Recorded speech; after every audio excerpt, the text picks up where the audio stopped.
Come on in. Come on in. Come on in. Not come on in. Not come. Sorry, y'all. Y'all know I'm weird. Whatever. Hey everybody, what's up? It's your girl Bondi Blue. So let's go ahead. Let's go ahead. Hey everybody, what's up? It's your girl Bondi Blue. Okay, follow me on Instagram and let's get into the video. Right? Hi, everybody. What's going on? I hope you all are having a really good Sunday. We are back, y'all. We are back for another Now That We're Grown. Okay? Hold up, y'all. Let me slide the graphic on here. Okay, what's going on? Do y'all see it? Now that we're grown, the Players Club. Okay? That's what we're about to get into. Make sure you like the video on your way in. Okay, playback people, we appreciate you. Live people, we appreciate you too. Okay, so excited to talk about this one because, child, this one had a lot of themes in it that I feel like even though we saw it, we just got to delve deeply into it. We just got to talk about it at this juncture in life, girl. It's so good to see y'all. Hey, everybody. I see y'all. Hey, hey, hey. Thank y'all for being patient with me. Child, they doing construction. So they doing construction and shit, y'all. So it took us longer to get where we was going and get back, girl. But we got everything we need for me and Lyric to be fucked up in our backyard when I'm done with this. So okay. So I hope everybody's having a good Sunday yet again. I hope that you all enjoy the show. Make sure y'all like the video on y'all way in. Okay, let me pull up my notes and let's go ahead and jump into the Players Club. Okay. First of all, I feel like I need to define the song that the Players Club starts out with. Okay. Money can't buy your love, buy your love. Hold up, let me see if I can find it before we get into it because I feel like that song really just does it for me, y'all. When I was watching this movie the other day, to make my notes for it. And I was just like, first of all, come through with the soundtrack for the Players Club. Thank you. The soundtrack was absolutely everything. If not just for the entry song, okay? Money can't buy your love, buy your love. In the 90s, if Casey and JoJo wasn't a part of your soundtrack, I don't know what you was doing with your life, is what it was feeling like, okay? Girl, you can't search nothing on Apple Music. They be playing. But anyway, I'll look for it when we leave, girl. Hey, Billy A, thank you for the super sticker. Okay, Sheba Dog, dressed in a traditional outfit, waving Japanese fans. Hello. Okay. All right. We be clubbing. Everybody likes when them girls shake something. Listen, I don't know how y'all made me hate Ice Cube in this movie. I don't know how y'all made this. How y'all know Cube was a good actor? Because I hated him in this movie. Hated it. Casey and JoJo was always singing hard in the song. Okay? Yeah. Money can't buy your love. Buy your love. Don't let money make you. Let money fool you. Can't buy your love. Can't buy your love. Okay.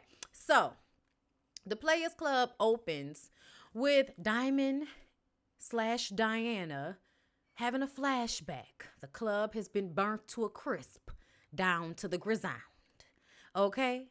And she's just standing outside thinking about the 4 years that she worked at the Players Club.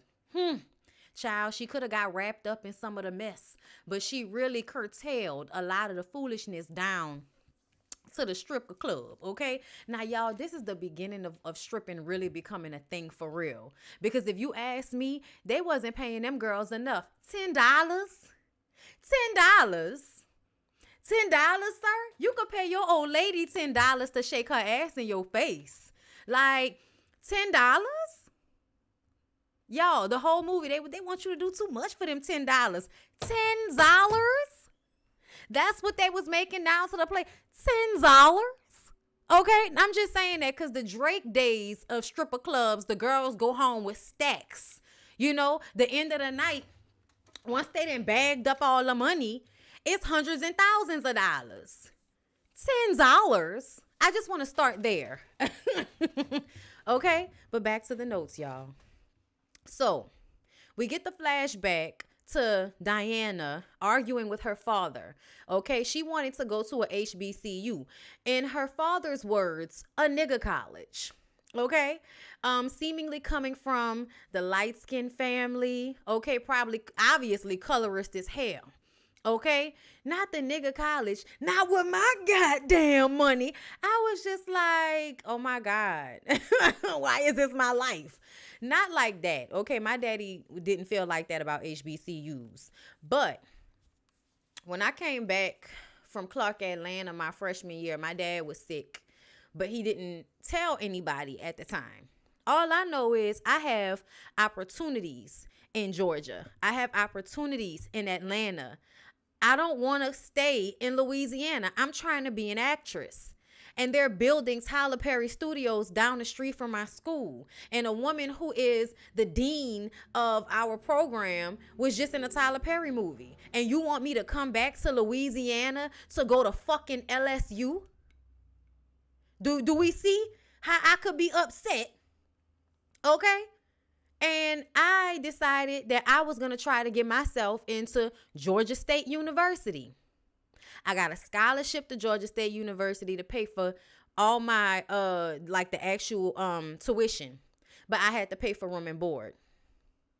So when I went to my daddy, I got a scholarship. I just need you to pay for the room and board. We had the same type of conversation that Diana and her daddy was having. He wasn't going to help me. You can't take your car. You can't take nothing that I gave you. If you want to go, you're going to have to go on your own with none of my help. So unlike Diana, child, y'all going to have to make it make sense for me because Diana was fucking pregnant and decided to go against what her father said and go to the HBCU. Where she later is accosted by the black people that want her to feel bad because she had to strip to afford to pay for this expensive ass nigga school. No disrespect, but that's what the daddy said. The daddy called it a nigga school. I just want to, y'all make sure y'all super chat me in case I don't make no. Okay, just in case. All right.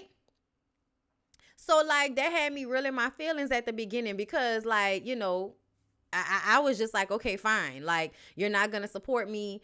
I can't go back to Georgia with no help because it was hard when I was there by myself and you were helping me. You were paying for room and board and I could barely, eat all the time at school. So I was just like, yeah, I can't go back to Georgia with none of my parents' help. So I went ahead and took my ass to LSU until I could leave and go to UNO. Okay. But it was the exact same situation where he withdrew all of his support from me because I didn't want to go to the school that he wanted me to go to. And so I'm looking at her like, bitch, you big and pregnant. And decided instead of going along with your daddy, at least until you had this baby, we don't need nothing from you. You're a liar. You're a liar. You're a liar. You do need something from your daddy. You know how we know you need something from your daddy? Because as soon as it was time for you to work down to the club Tuesdays and Thursdays, where we dropping the baby off? Where the baby went? To the grandparents' house. So you needed them because that way you didn't have to pay for childcare, okay? But she big and pregnant telling her daddy she don't need him.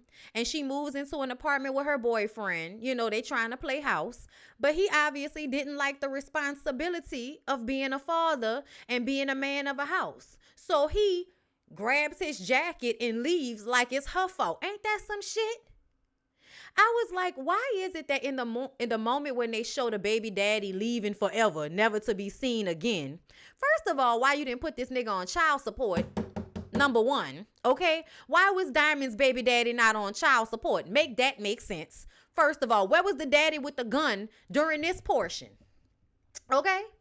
Because the daddy won't show up with the gun when you come through with the nice young man. But when you're fucking around with this know nothing, do nothing ass nigga, where was the daddy with the gun to shoot somebody and threaten them? I don't know. But all I know is he was angry. How you angry and you about to leave her to take care of y'all baby by herself? How you mad? I was just like, he snatched that jacket real hard. I was just like, Anyway, so she was working down to the shoe store, okay? Because y'all know how black women do. Okay, my daddy not gonna help me. The nigga done left. What I'm gonna do? I'm gonna try to figure it out for myself. So she go work down to the shoe store. And here come Ronnie and Tricks. You stupid girl. Use what God gave you. You couldn't pay me to smell motherfuckers' feet all day. I'm like, but we could pay you to smell ass and pussy all day. This gonna be a video where I might not get paid, y'all, cause I don't know if I'm gonna be able to not cuss talking about the Players Club. Put Dussy all up and through the Players Club. It stink back here. Won't y'all spray something? But you can't smell feet all day. Really? Really? So that was the first thing. The first thing, this whole movie, I feel like, was trying to show y'all how young girls get pimped out, how they get turned out, how they get tricked in the mind. The first thing to do when you tricking somebody is you do two things at the same time. You compliment them, and then you also degrade them. So use what you got to get what you want. Oh, you got a fine body, but you stupid because you're not using your body to get more money. Instead, you messing around with this chump change, smelling motherfuckers' feet all day down to the shoe store. I'm like, but she ain't got sexually assaulted down to the shoe store neither. But you know what? Conversation for another time. Then they bring out the tartar sauce, chips and dip, okay? You can cuss, but sometimes if you do it too soon in a video, girl, they'll flag you. They'll flag you, okay? And you won't make your money. That's how YouTube goes. They play about it. You supposed to be able to cuss, but as you can see, we all scared. Okay, so Tricks and Ronnie are predatory off rip. The way they looking at her, like the energy of it all felt bad to me. And I kind of don't understand why Diamond decided to go and work with them, considering how nasty their energy was. But this is when you young and you grow up in a middle to upper class family and you get around hood people and they act like they know something that your people don't know. They act like they smarter or they got the world figured out or they're more honest and real than your people are. So you gonna go and see what they got going on because they seem like they cool. They didn't seem like they was cool, but we know why. Because all of the girls, all of the Haley Baileys of the world and shit, y'all got to get y'all ass whipped by ghetto people first. And that's when y'all going to figure out that, no, you going to have to leave some of them people where they at. In the gutter. You going to have to leave them where they at. Thank you, Fadisha, for the super sticker. Video game controller dances goofily under the word hoot. Okay, thank you. Thank you so much. All right. So they tell Diamond that she's stupid for smelling folks' feet all day and messing around with this chump change instead of using what she got to get what she wants. Rightfully so, she asked, "What y'all, some prostitutes?" And they, "Oh, nah, we dancers." Like, Tricks, you ain't no fucking dancer, okay? Ronnie was a dancer. Tricks was not a dancer. Another thing, yo, why were they acting like Tricks was fat? Why were they acting like Tricks was fat, y'all? They really had us watching this shit back in the day thinking that Tricks was all big and shit. But when you watch it back, she just wasn't real skinny like Diamond in them. But she wasn't fat. Like her torso area was tight. Wasn't nothing jiggling on Tricks. And they was playing Tricks like she was fat. Get your fat ass up off of me. Let me tell you something. Uncle Luke said that way too real for me in that movie. Ever since then, I have never liked Uncle Luke. You know why? Because I feel like they probably got some stories on you. You the type of nigga that, I don't trust you. I'm going to just leave it like that. Okay? So she goes to meet Dollar Bill down to the strip club. And he he look at her, yeah, she got ass. Yeah, You can start the night if you want to. Change your hair a little bit. Okay, he the one that named her Diamond. He said because her face was so pretty, even though he never really looked at her face. Oh, yes, he did. He looked at your face. He was like, cute face, light skin, fat ass, boom. You could work the night. That's what he said. She's nervous. Okay, she back there in the dressing room. All of the girls are walking around naked. And I would like for y'all to go back and watch the girls in the background of the Players Club. Because this is before the surgeries, right? This is before the girls that worked at the strip club could afford to get surgeries. This is before there were backdoor motel surgeries for you girls to get. This was before the regular woman had access to surgeons. These bitches' bodies was everything. That one tall one with no hair. Oh my God. A lot of them had the bodies that the girls go and get surgery for. And I just kind of was like, it's because those girls did pole work and danced. You know what I'm saying? But I really, really like I was looking at them girls' bodies. It was just like this is why I refuse to get surgery, because y'all can get I'm telling y'all can say what y'all want to. I see a lot of y'all skinny BBL girls. Y'all look good. Y'all sure do.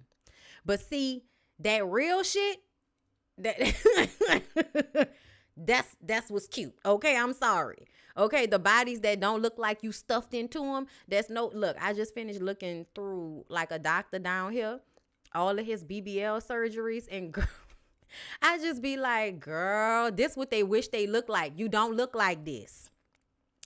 Still, girl, you don't look like this, girl. Ooh, when I tell you, them girls' bodies was everything, okay? Everything. All the Ronnie body. And another thing, Lisa Ray's body. Back when we were younger, Lisa Ray had ass. I used to feel like that's how I looked. Like, I may not have the exact body type, but as far as like body shape, how your butt look, that's, that's how you look. You know what I'm saying? When you turn around, it's like, you know what I'm saying? From the side, it's like, okay, it's nice. But see, when you really turn around, that's when you get the full picture, okay? Not these days. Child.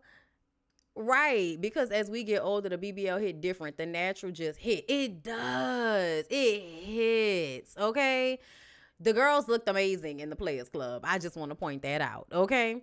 So she's nervous until Ronnie comes over to her. She's like, I'm scared. I'm nervous as hell. And Ronnie give her a drink and then turns around. She said, come here, let me show you something. She was like, nah, listen, everybody in here naked, all right? Take you a couple of drinks, you might as well get faded. But look in the mirror and, dance like you would in the bathroom by yourself. Yeah, that's it. That's it. I was just like, this old predatory ass bitch. I was, like every time she's looking at Diamond, it's like she wants to eat Diamond alive. And that would be cool if Diamond wanted you, but Diamond don't want you. Stop. Like, I don't know what the girls think. But I'm going to tell y'all what I think happened with Ronnie, but I'm going to wait till we get to the end. Because Ronnie acts like a man in that very pimp, predatory type mindset. Why is that? More of that mindset than the men that were around her, which is the crazy part.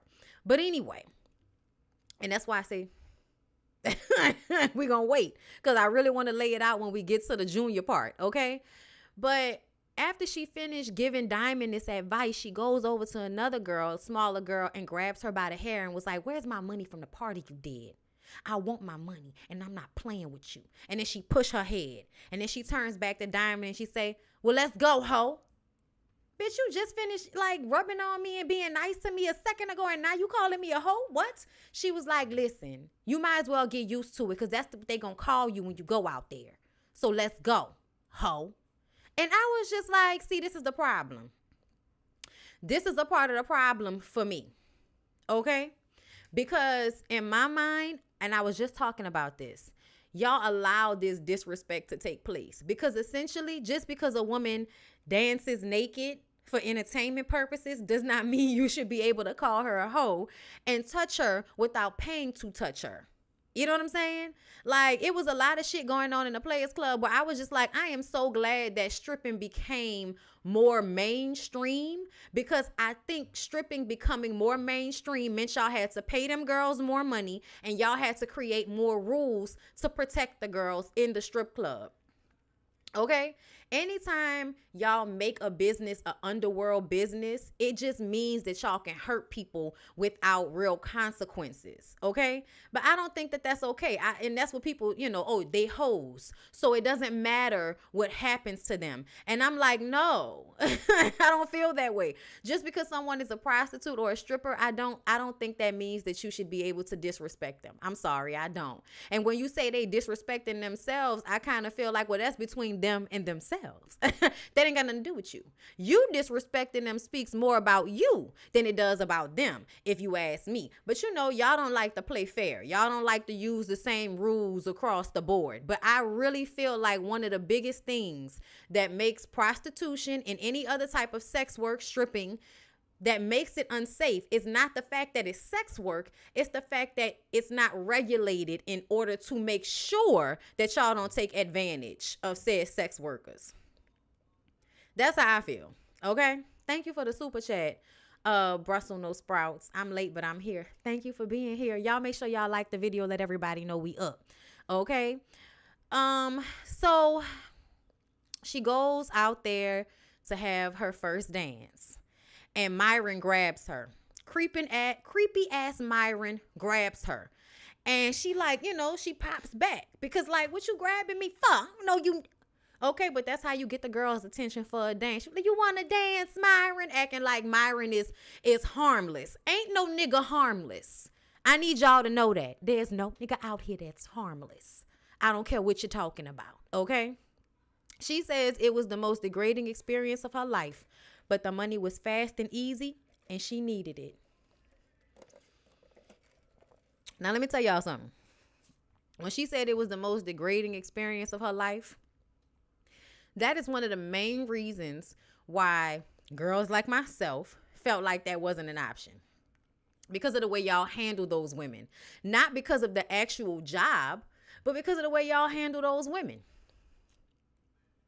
Y'all handle them in a degrading manner. And that is the reason why it's degrading. Not because of the actual experience of dancing. You know what I'm saying? But it was the way the men in the Players Club are terrible, y'all. We gonna, dig further. But they're all of them. All of the men are terrible. Myron's creepy. Okay, like I'm looking at Blue half sideways a little bit, Okay, but look. She was hustling that night, going to school in the daytime. She went 4 years without getting involved in any real issues until her cousin Ebony came to town. And this is when I want somebody to curse the parents out. Because my question is, did y'all think that sending Ebony over to Diana's house was supposed to, shame her into no longer being a stripper?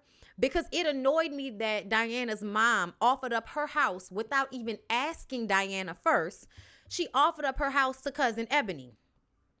I thought that was your favorite cousin, but that don't mean you offer up my house to somebody without asking me first and then gonna tell me later on to keep her out the club. You should have kept her out of my fucking house if you didn't want her to know what I did for a living. Like, what?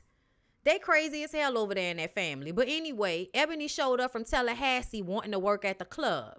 So Diana brings her down to the club because at the end of the day, if you can do it how I did it, like I don't see an issue. I don't see a problem. I show up in my little Honda Accord. I do my job. I go home. I go to school. I take care of my kid. Okay? So if I could do it, I don't see why Ebony can't do it. She ain't got shit else going on. She ain't in school and she gonna stay at my house. Then she need to be making some type of money. Or she can go back to staying by her mama if she want to not have to, make no money and pay no bills. Because that don't even make sense. If y'all wanted Ebony to work down to the library, y'all should have, sent her over to the parents' house. Don't send her over to Diana's house and then her watch Diana take care of herself with the stripper money and think the young girl not going to want to be a stripper. Like, come on. Especially because I think somebody did something to Ebony. I'm going to tell you, they made it seem like Ebony was so country and green. But Ebony said something during the movie that made me question why she was so, throwing herself all over the place like she was. It made me feel like Ebony might have been assaulted before. Okay? I really, it's something about the way Ebony came into the picture that made me feel like the mama sent her to Diana in them because she couldn't deal with her back at home. And that usually means, oh, you think you grown. You think you fast. So I'm going to send you to go live with somebody else. That's what it felt like to me. So it makes me wonder what Ebony's life was. They all knew who cousin Ebony was. I don't care. Yeah, like they knew, they knew she was a problem child. So they going to send her and throw her over there by Diana. It's like, so what did you think was going to happen when y'all sent the problem child over to Diana's house? What y'all thought was gonna happen? So she takes Ebony to meet Dollar Bill. The stripping business started long time ago.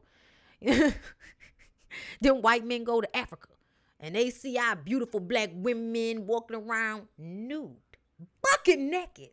Cause see they public hairs. I can't stand Bernie Mac. Okay? But them white bitches told them niggas the best words ever heard by the stripper game. Fuck that. Pay me. And that's why I get 15%. Okay? Oh, when can I start? Immediately.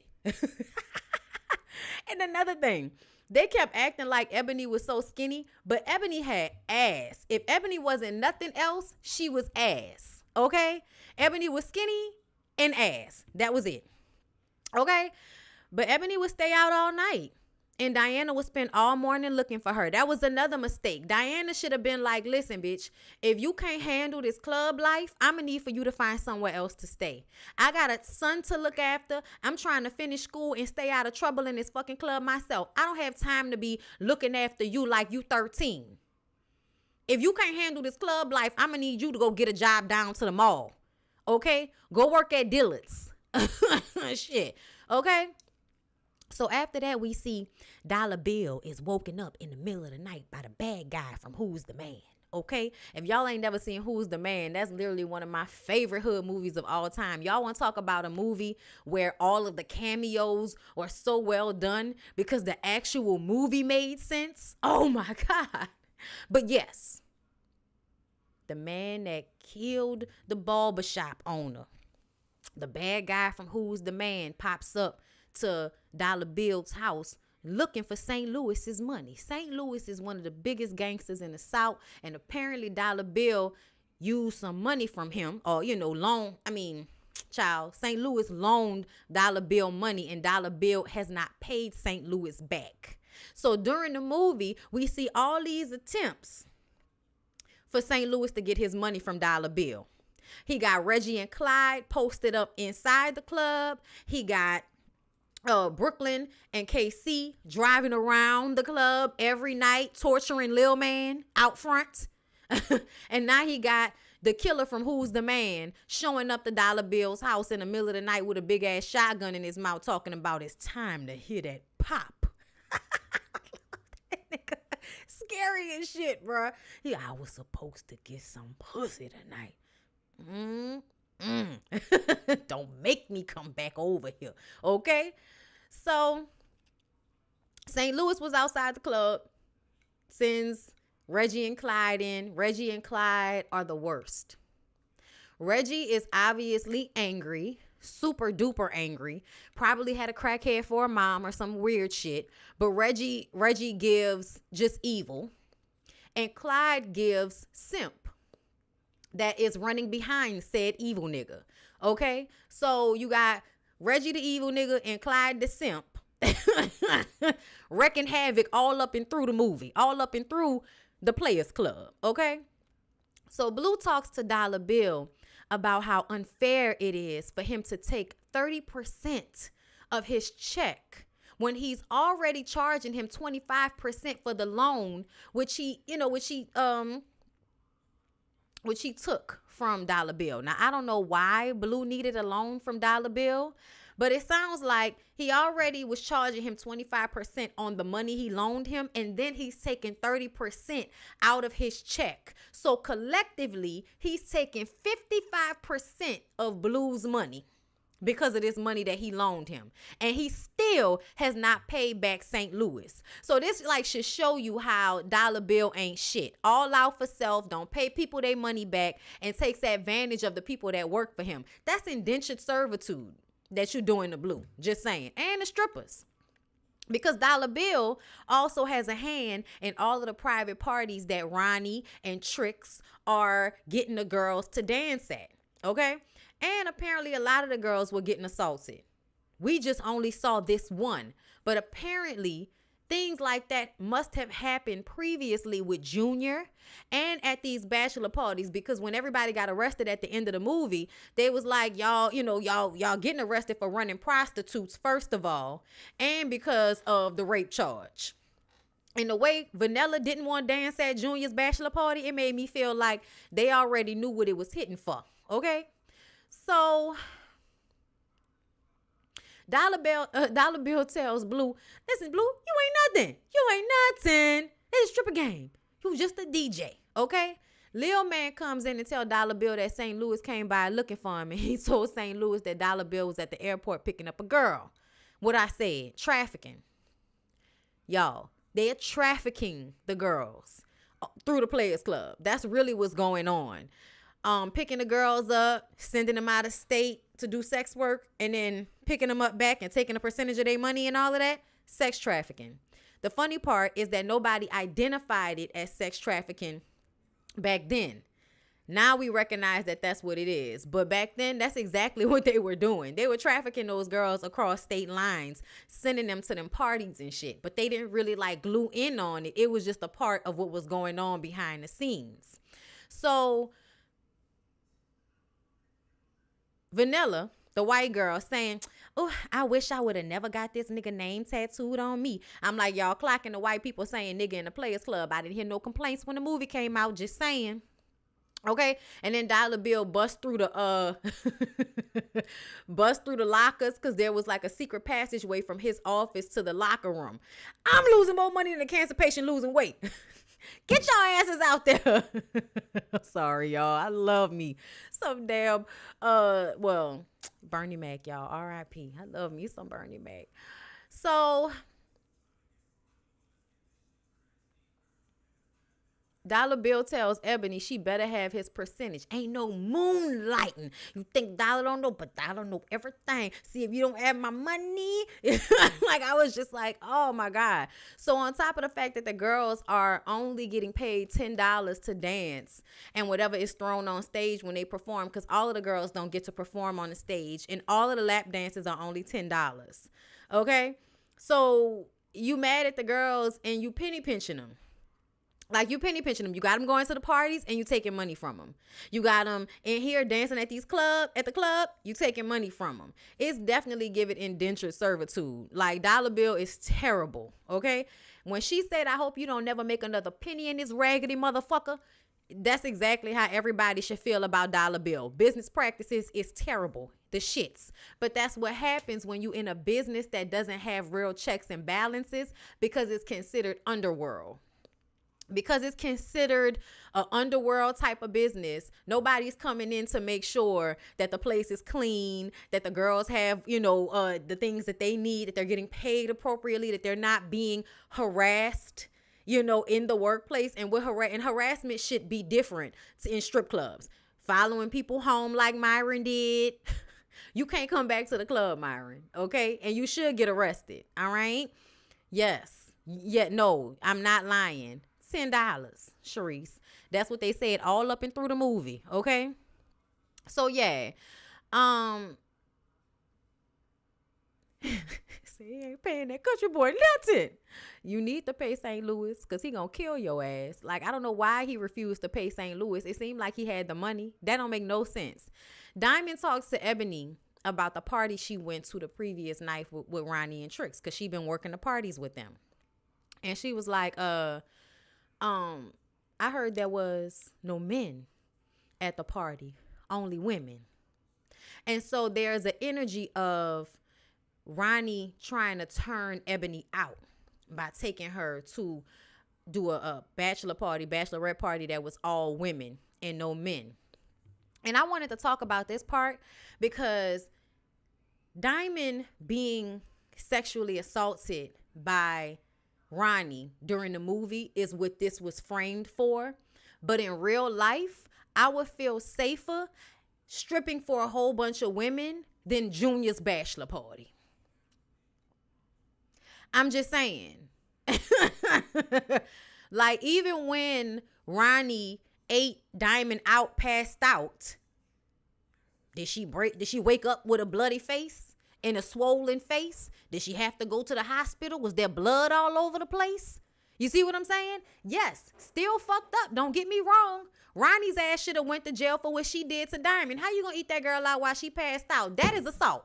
Okay? But essentially, it is not the same thing as walking in the junior's bachelor party with all of them niggas looking like they ain't never seen pussy before. So when she was like, oh, I heard there wasn't no men there, as if the men were a safer bet. I was just like, Diamond, like, let's not get raped, okay? Like, hello. All of the girls meant she was going to leave the party intact, okay? Because that's what the girls is worried about, not leaving the party intact, okay, after they finish stripping. Y'all, that was so wayward. I heard there wasn't no men there. I heard there wasn't nothing but women there. Because, you know, it's worse for you to be gay than for you to be assaulted.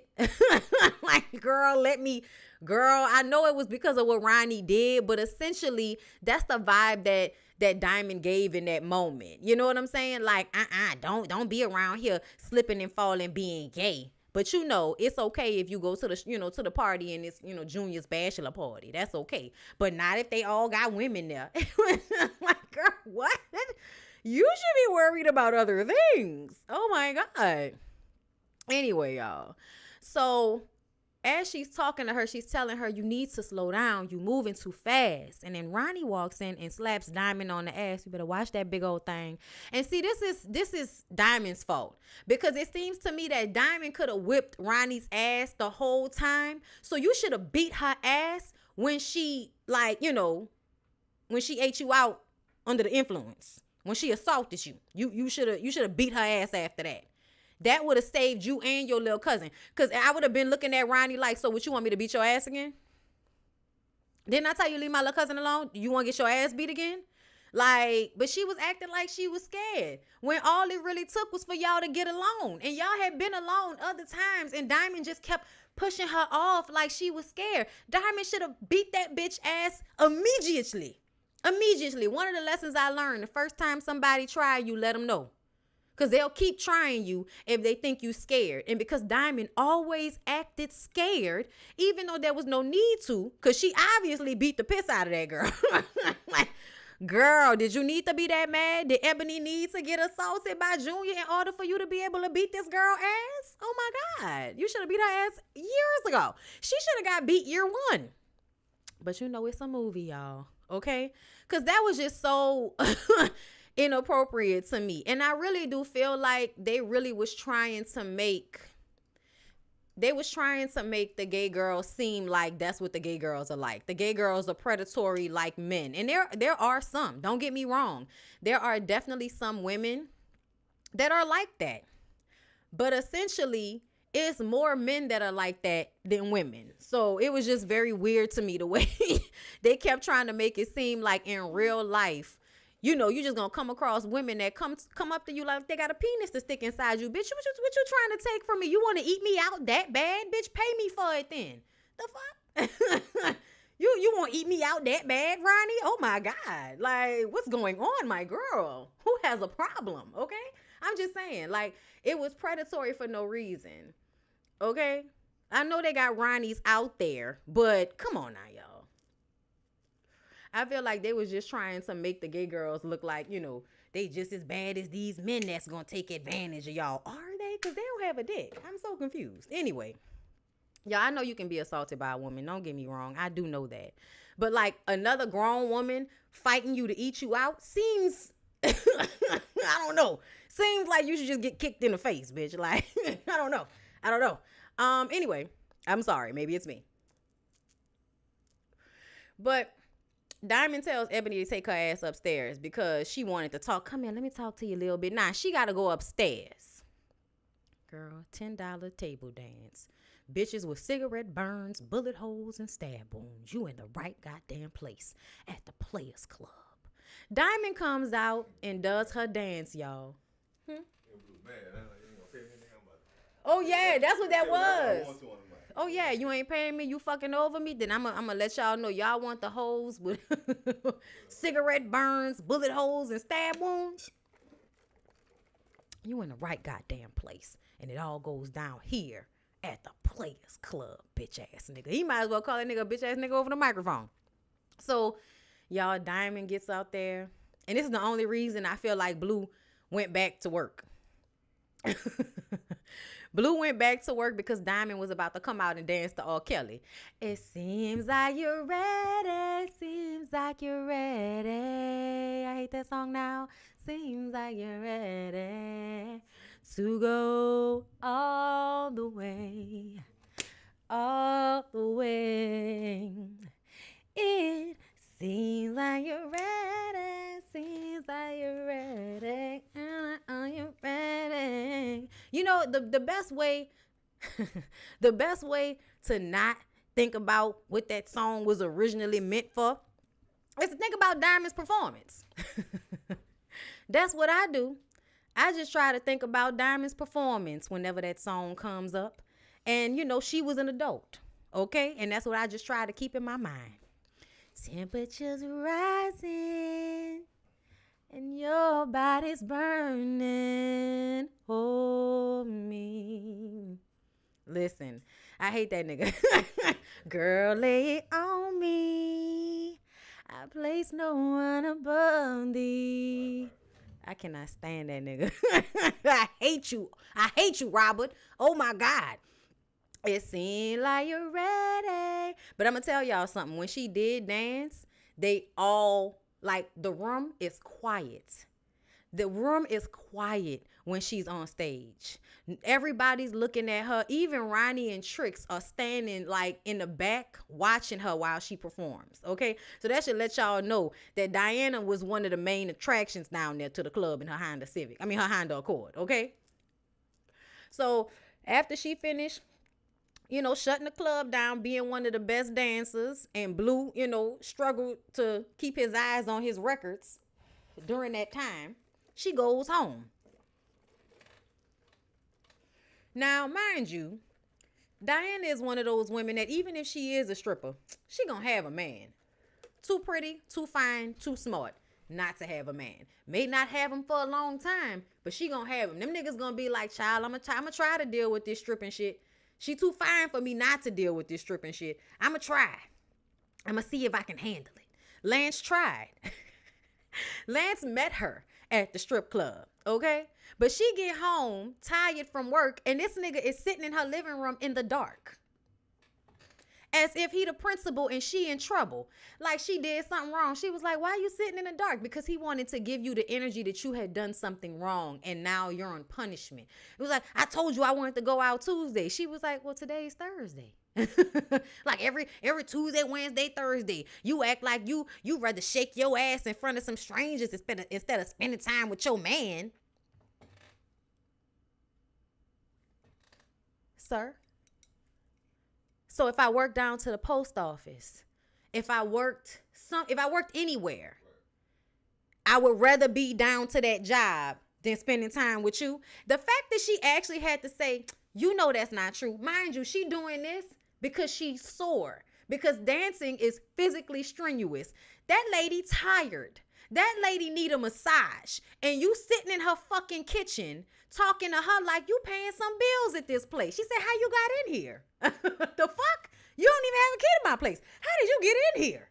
Because Ebony let him in. And then here come Ebony walking in with her big old ass and some panties and a t-shirt. Don't you think you want to put some clothes on? For who? Lance? He ain't nobody. Now, let me tell you something, Diana. We know who your cousin is. But at the end of the day, your cousin did you a fucking favor because Lance wasn't shit. And if Lance will come back to your house later on and fuck on your cousin or even look at your cousin's ass while you bringing him to your bedroom to fuck him in an apartment that he ain't paying for, but complaining about your job. Girl, that's too many red flags. You not paying no bills, but you complaining. You sitting in my house like you own it and you don't. You're looking at my cousin ass. I don't know what's going on in here. Okay? Like, I was just like, girl, and then it was a granny panty. That's how, it wasn't even granny panties. That's not considered granny panties. That's back in the day when women wore actual underwear. Okay? Because G-strings and thongs back in the day was not doing it. You was either wearing regular panties or none at all. In real life. She had on the panties girls with big asses wore. I don't want my underwear in my ass all day. I'm trying to go to sleep. That's the panties the girls was really wearing. They wasn't even granny panties. Her ass was just that big. I keep telling y'all gonna stop playing with Monica Calhoun. Ebony was thick as fuck up and around the ass area. Nowhere else. But all up and through the ass area. Way before the BBLs, okay? But yeah, no, Lance was a red flag. Lance was a red flag for the fact that you thought you was gonna meet that girl in a strip club. She the baddest girl in a strip club. I'm gonna make her my old lady. And now that I have her and she's still stripping, my homeboys who are jealous of me are now flipping it on me and trying to act like I'm a fool. They clowning me even though they jealous of me because they wish that she would have went home with them. They wish she was for them. And that's how these niggas be so stupid. Lance was so stupid, y'all. Lance was so dumb. So dumb. It's like, Lance, they're only clowning you because they want you to leave her so that they can try to get with her. Like, you're so dumb. You're so dumb. That's why, like, it really do take a strong-minded man to not let other weak men make him feel stupid about shit that they're, in essence, jealous of him about. Like, dudes will really be out here letting other niggas get in their head. Meanwhile, the nigga is jealous of you and really just trying to make you feel bad because he want what you got. So if he make you feel like you stupid, then you gonna let what you got go and then he can slide in and get it. Like, that's how lame ass niggas are. You have to be anti-lame ass nigga. But Lance, you're a lame ass nigga. Looking at Ebony's ass and then Ebony gonna giggle. Everybody need their ass beat. Hey, Scotty. So, y'all know Diamond is in school. Diamond falling asleep in class because she got to wake up looking for Ebony's fast ass. And I say fast because the bitch moving too fast. She just got here 3 weeks ago and you're doing too much. Okay? Her professor goes over to her to wake her up. And he like, listen, you ain't going to pass my class if you sleep during the whole class. And she was like, I'm going to pass. And he was like, how you going to pass? You going to cheat? She was like, no, I'm not going to cheat because I don't trust anybody's information but my own. And she was like, I told you I was listening. Okay? I told you I was listening. And he was like, okay, cool. But get your Z's outside of my class. Okay? Thank you and good day. But we needed to be introduced to her professor. Okay? So Casey and Brooklyn, was it Casey in Brooklyn or was it Freeman in Brooklyn? It's Freeman. I'm sorry. No. I'm tripping. Because I know I messed up the names. No, okay. Casey and Brooklyn kidnapped Dollar Bill for St. Louis because y'all know that he has been hiding. I don't know how the hell he been hiding, but he been hiding this whole time from St. Louis in and out the club, trying to sneak out the back of the club early in the day. Well, Brooklyn and Casey was outside waiting on his ass, okay? And so then the police officers, okay, the daddy from Good Times and Faison Love show up because y'all know they the police officers that aggravate everybody. The lame niggas in high school, they go become police officers so that they can then, harass everybody that they grew up with that never gave them no play. They harassed the women that never liked them. They harassed the hood niggas that all of the women really liked. Like, you could tell the police officers on the Players Club really was there to harass the people that they didn't like when they was going to school. Okay? So Brooklyn and Casey kidnapped Dollar Bill, put him in a trunk, get pulled over for having an out tail light. And they was like, hey, let me help you get the spare out the back. Hey, no, they ain't got no spare back there, man. They ain't got no spare back there. Stupid ass. Well, take some of that bass out your voice, bitch. You forgot your key. Yeah, I love the daddy from Good Times. I don't give a fuck what he in. I love him in everything he be in. Anyway, so they take them to a tow truck. Later on, they come back because they knew they was full of shit and find that Dollar Bill was in the trunk. Sitting there in the trunk the whole time talking about it's gonna mess with my insomnia. That nigga was out like a light in that trunk. Okay, probably was some of the best safe sleep he done had in a minute because at least he was going here when you came in. Unlike when the killer from Who's the Man came in and he ain't hear him until the gun was in his mouth. So yeah, they came back, but he had warrants. So they took him to jail. Okay. So they think he pimping out the girls from the bachelor parties already. Like, it seems as if Dollar Bill was already being investigated for pimping out the girls at the bachelor party. So that was already kind of going on. Yeah, Freeman and what's the other one? Because it's KC in Brooklyn. That's Charlie Murphy and Terrence Howard. And which is so funny that Terrence Howard fucking Gucci shirts. Okay, Kansas City. Country boy, nothing.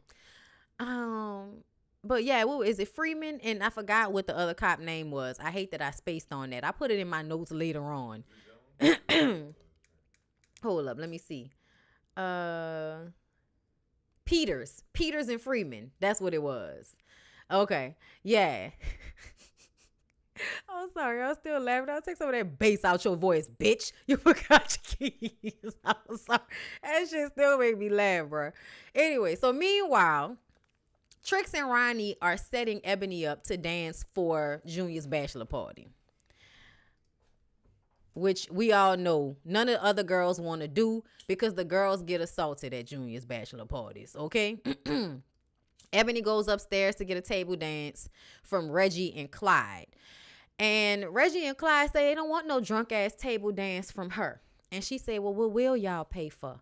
And I was like, what you mean? What will they pay for? And then when they was ushering her drunk ass to their car, I'm like, Lil man, why are you letting, where the hell is XL? Y'all are not supposed to let them take those girls out the club drunk like that. What the fuck is wrong with y'all? Like, and then when Diamond comes outstairs, Lil man gonna say, your cousin's a hoe.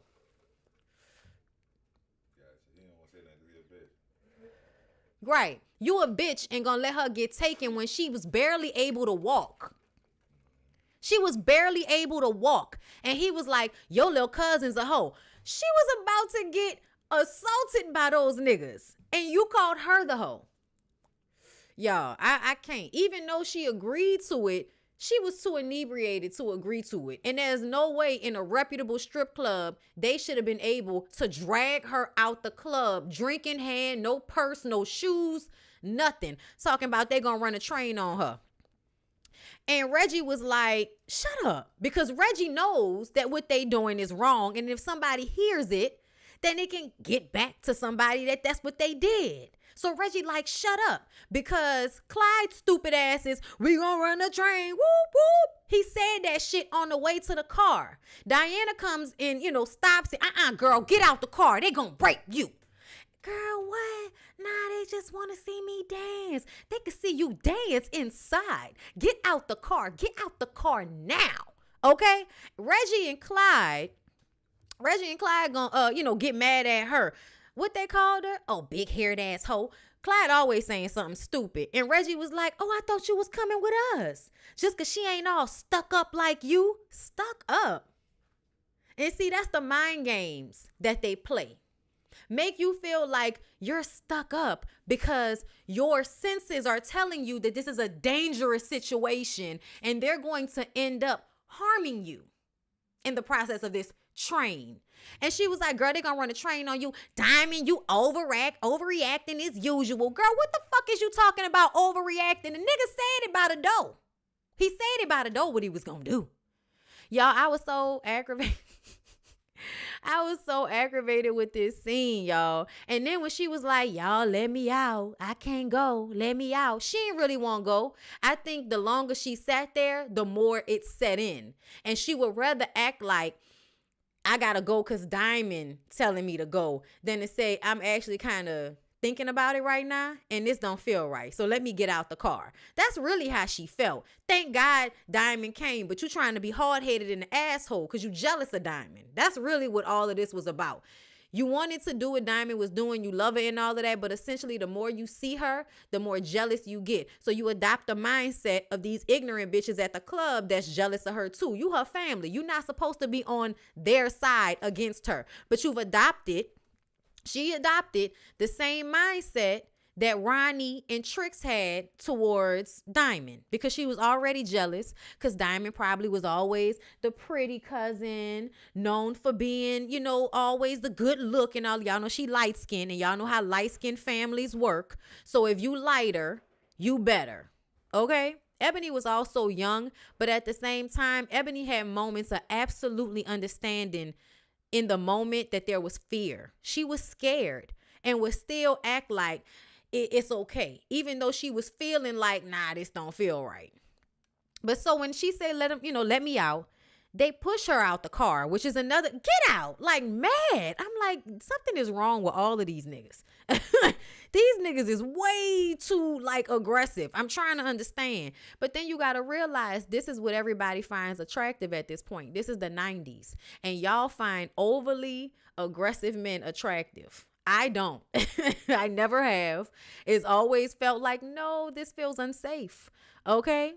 I could feel like the aggression and the unsafe energy. Like being around certain people, my body will like automatically start, my heart will start racing, like my face will get hot. I will automatically start reacting to the unsafeness of the people around me. Okay, so I was just looking at her like, bitch, I don't know how you couldn't tell that you wasn't safe around Reggie and Clyde. But anyway, they let her out the car, call her a trick. Reggie says, we'll get that ass next time. So because she didn't agree to get a train ran on her, you're now going to set out to have her assaulted. So because you couldn't rape her, you're just going to make sure she gets raped either way. Okay? So Diamond is trying to talk to Ebony and her drunk ass is trying to walk off. And she is like, what's wrong with you? Why are you trying to lead a club with them fools? What, you was going to let them run a train on you? No, Diamond, you overreacting as usual. Even though that's exactly what they said they was going to do. Diamond asks, how is she supposed to watch her if she keeps trying to leave the club all the time? And Ebony says, you ain't got to watch me. Who told you to watch me? I've been watching myself for a long motherfucking time now. And if I want to make some extra money on the side, that's my business, not yours. And Diamond says, you right. It's your business. But what you trying to do, make a career out of this? And Ebony says, well, everybody can't go to college. Jealousy right there.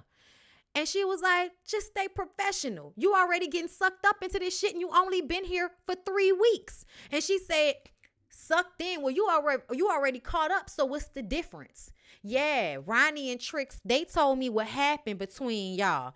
I was like, did you really just throw your cousin's assault in her face? Ebony would have had to get the fuck out my house that night. Like, Ebony would have had to get the fuck out my house expeditiously. Do you hear me? You ain't gonna ever in your motherfucking life think you gonna throw my assault in my face. I ain't got no words for you after that. I'm just saying. Use none of them Ronnie Ho quotes with me. Some of us gotta use what we got to get what we want. Just stay professional. Like, girl, that was fucked up. And then we got the flashback while Diamond was driving home of Ronnie, her, and Trix being at a party, a private party for some high rollers. Seemed like an Asian man and a white man. They in a jacuzzi and a white man whispers to Trix that he'll pay Ronnie $600 to go down on Diamond. Diamond is passed out on the sofa. And all we hear is her say, drunk bitch, as she scoots her down to eat her out. I was just like, why is it fun to watch somebody get ate out while they're passed out? That's so weird. Like, that's not a turn on. Like, she's supposed to be awake and enjoying it in order for it to be a turn on. What the fuck is wrong with y'all? Anyway, Diamond goes to pick up her son from her parents' house. And her daddy and her mama, who was trying to get into something, okay, before she came, her daddy is like, you call that work? You call that work? Like, just keep making all of these little slick ass comments towards her being a stripper. And, her mom tells her, I don't want to hear nothing about Ebony being down there at the club. Jamal, her son, said that Ebony works down with her at the club. She stopped by there sometimes, mama, but she don't work there. Well, I better not hear nothing about it because my sister would have a fit. Well, next time you ask me before you offer up my home to your sister's kids. Oh, I'm sorry. I thought she was your favorite cousin. Shit, not no more. Okay, well, sometimes family got to take care of family, just like you dropping Jamal off here every other night. But I know one thing, you better make sure that she ain't nowhere around that club. I was just like, Y'all couldn't make Diamond do shit, but you think Diamond's supposed to make Ebony do something? Yeah, that don't make no sense. That don't make no sense, parental figures. Y'all don't make no sense. And another thing, I would have said something to my daddy too. I would have been like, yeah, daddy, I do call it work. It's very hard work. It's very strenuous. It's physically tiring. And I have to deal with a whole bunch of asshole ass men. So yeah, dad, it's hard work. It is. Maybe I wouldn't have had to strip if you would have paid for the school that I wanted to go to. But remember, black parents, y'all can't never do what y'all kids want y'all to do, right? You always have to have the upper hand. Like, I think that's crazy that you would not let her choose the college that she went to. Now, in the grand scheme of things, I feel like if she had went to a white school and was a stripper at the, the black strip clubs, the white people would have never found out, and she would have never been, accosted and, came up to and confronted at her school, because I didn't like that shit where they confronted her at her school, throwing money at her. I was just kind of like, first of all, I would have probably slapped the shit out of that nigga. Or I would have I would have done something, but something would have been done to that nigga. Like, I don't know, but I would have cursed that stupid ass nigga out. I would have been like, I'm a stripper and you still can't afford me. Get your weak ass out my face. Like, what you need your little homeboys for backup? Like, you and this small dick energy are making me itch. Get away from me. Why are you even talking to me? Like, that's what I would have hit him with. Like, stripper, and still, I don't know why you're talking to me. I don't know why. Like, there's no way. She used to let them people talk to her any old kind of way. And when I tell y'all everybody would have been cussed out, everybody would have got cussed out. Parents would have got cussed out. People down to the school would have got cussed out. Ebony would have got cussed out several times on the way out my house after she brought up my assault. Yeah, bitch, so you friends with the people that assaulted me. Right. So maybe you should go stay with them. I'm just saying. Brooklyn.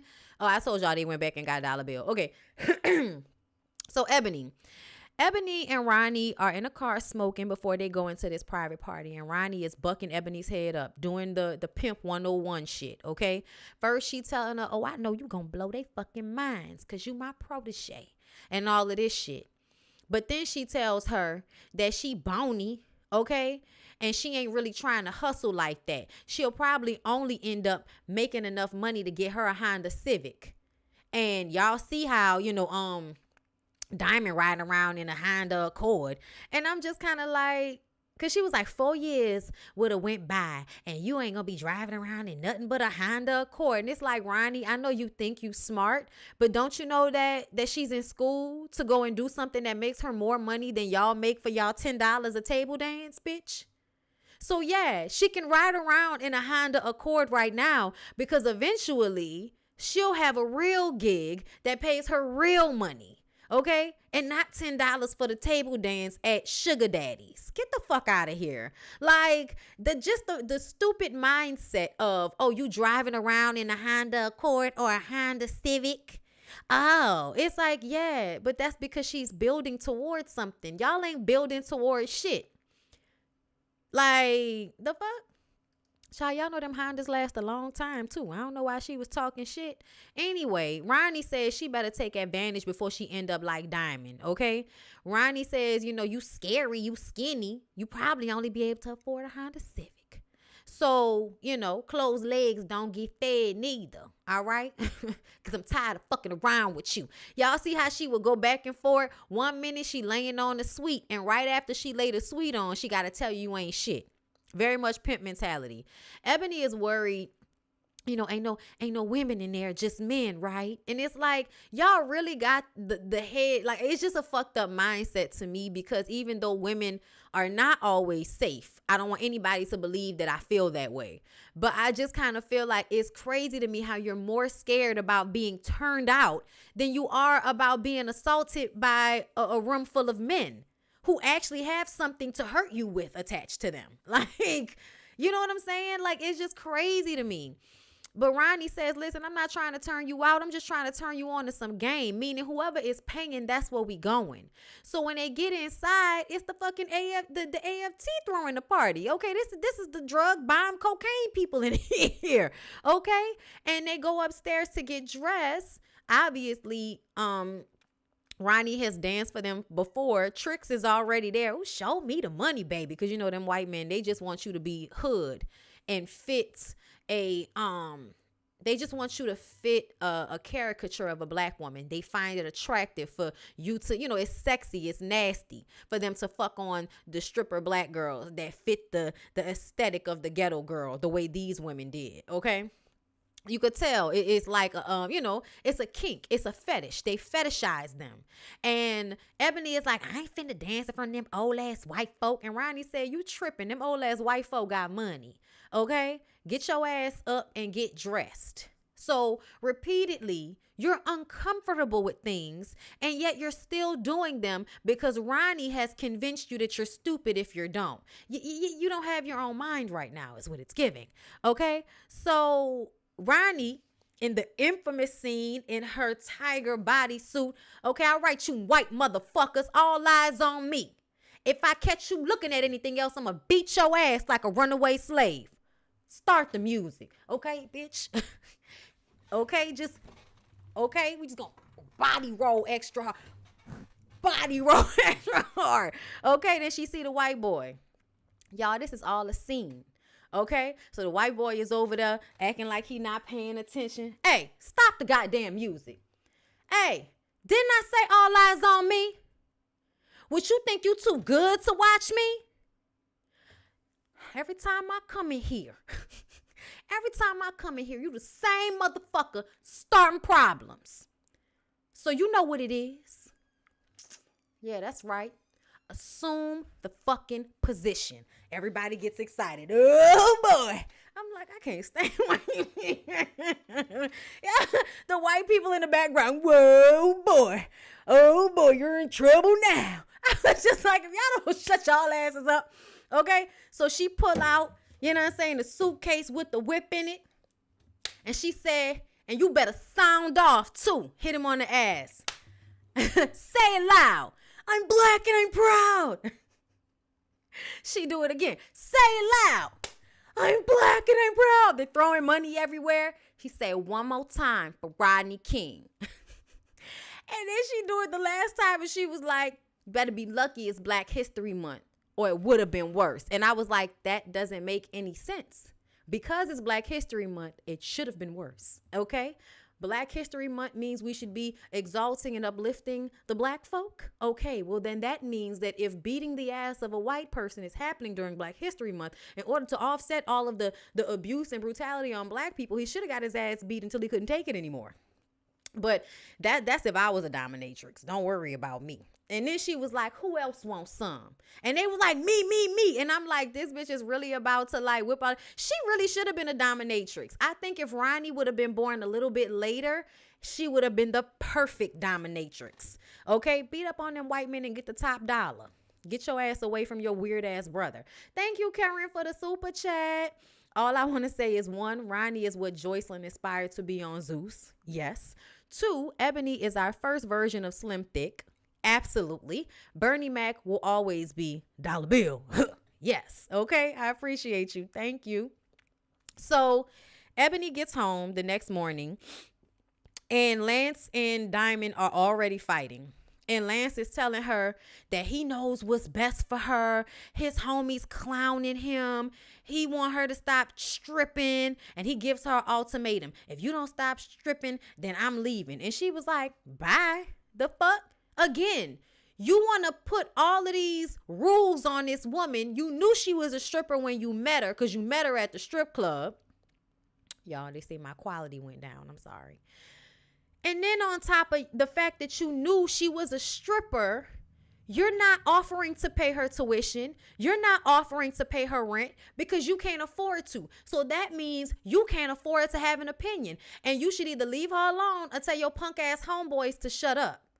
Like, but y'all gonna let y'all homeboys, y'all gonna let y'all homeboys rule y'all. Cause we all know, I'm sorry, but most of y'all men, not all, but a lot of y'all men only define y'all manhood by the weird ass niggas that y'all are friends with. Thank you, Trudy, for the super chat. Loving all the voices and scenes remade. Oh, thank you. Y'all is one of my favorites. So of course I was gonna give it to y'all. Thank you, Natalie, for the super chat. Hey, Bondy, send a little love your way. Peace and blessings to you. Thank you so much. I appreciate y'all. So y'all, Diamond is getting her cap and gown because she's about to graduate from college for journalism, finally. Okay. And you can see people talking shit. Yeah, she worked down there at the Players Club. Okay. And then Zaria's boyfriend from the Parenthood, who we all felt like was too old for her. So we don't even understand why they was dating and shit on the Parenthood. Okay. Oh, fake Malcolm X looking ass nigga. Anyway, he gonna walk up to her and say, you know, me and my homeboys heard that you danced down there. You Diamond, right? You danced down there butt naked at the Players Club. Well, you know, me and the homeboys, we won't pay you for a little lunch table dance. And then she like looked at him crazy and walked away. And she ain't nothing but a little strip hoe anyway. First of all, sir, we're at school. I'm not a stripper at school. At school, I'm a fucking student. So if you want to pay me for a dance, take your broke ass to the Players Club during my hours. Now, if you can't afford to get in a club, then you shouldn't be talking to me right now. Get your degree so you can afford to come down to the club, because ain't nobody dancing for you at the fucking commissary with your stupid ass. Like, like, oh my God. Weird ass nigga. Like, I'm so glad nowadays you really can't, like, I'm sure there are, all in all, stripping has become, I feel like, glorified to some extent, and it should be, because it's hard. And I think it's a profession that in a contained environment, I feel like I don't understand why it's a problem. Just like anybody else has a gift at dancing or performing, like I don't see the problem with it. You know, like everybody, oh, she's naked. Yeah, it's a body. It's a naked body. Yeah. You'll be okay. I don't think anybody's gonna be hurt because they saw a naked body. They'll go home later, take a shower, and look at a naked body. I think everybody will be fine. Oh, God. Ednika Langston, thank you so much for the super chat. Bye, Lance. Okay, listen. Those be the ones fetishizing dancers. Yes, just complete weird ass nigga behavior. He should have got kicked in the dick. The surgeries only look good online. Most of the girls that do pole work are natural and fit. Girls are working at Amazon just to get a BBL and go straight to the strip club but can't dance. I know. I started frequenting strip clubs right at the start and height of regular girls on the street being able to get ass shots. It wasn't a good time. It wasn't. I wish I was a little bit older. That way I would have caught the stripper game after the 90s, but in the early 2000s, before y'all had access to surgery. Okay. Yes. Okay. So Brooklyn is driving Lil Man with his head in the window in circles around the parking lot, with St. Louis holding a Tommy gun to the nigga's head because they still owe him money. And still, Lil Man is saying that Dollar Bill ain't in there. This time, Dollar Bill really wasn't in there because he had gotten arrested. But honestly, I would have told on that nigga if he was inside. I'd have been like, that nigga in there. I ain't about to stand out here and get my head wrapped up in a car door again over you. And then KC burned his nose with a cigar, so he had a spot on his nose and everybody was laughing at him. That was fucked up. But Lil Man used a little asshole, so I really wasn't that sad about it. Diamond is in the she in the back, y'all, by the phones, you know, back when they still had regular phones, but she's in the back by the dressing rooms, okay? And this is when Tina come back there and tell them it stink back there and they need to spray something. And she's crying about Lance. And Tina was like, girl, what you crying for? You know you can't keep no nigga working in here, because everybody and their mama gonna have something to say. It's not about what you are, it's what they think you are, okay? Everybody gonna think you a hoe. So that means you're not worth having. That means you're not worth being in a relationship with, because these people who don't know you have called you a whore. Y'all, I really do firmly believe in, like, just taking the toxicity out of these words, because a lot of times y'all misuse them. Y'all call people hoes and they really don't be hoes. But it helps you make it okay to harm them. And that's why I don't like any of that. Like, we use the words, but the meaning that people put behind it, like actually feeling like you can confront and accost people about what they do with their bodies, I think it's like extremely out of line. And I think that you should get cursed out for it. Anyway, like, call me a hoe and watch me go in on you. Like, bitch, you can malign me all you want to. You better get your funky ass out my face. Anyway, Uncle Luke tries to get in the club free, even though he rolled up in a limo with 10 other niggas. I said, why would y'all get in free when y'all got money? That don't even make no sense. The girls stampede to the VIP when Blue says that Uncle Luke came into the house, okay? The girls run upstairs and Ronnie asked Vanilla to dance at Junior's bachelor party. And she was like, girl, hell no. You better get somebody else to do it. And that should let you know even a white girl ain't fucking around with Junior bachelor party, okay? Luke calls Trix fat, which I really did not like. I already said that. She say, fuck you, punk. I wouldn't buy a bootleg from your mama. Okay, Diamond's professor also walks in while she's giving a table dance to Myron's weird ass, and then she had to give him the $10 and run off. I said, bitch, what you gave him the $10 for? He gonna be back being creepy tomorrow anyway. Take your $10, okay?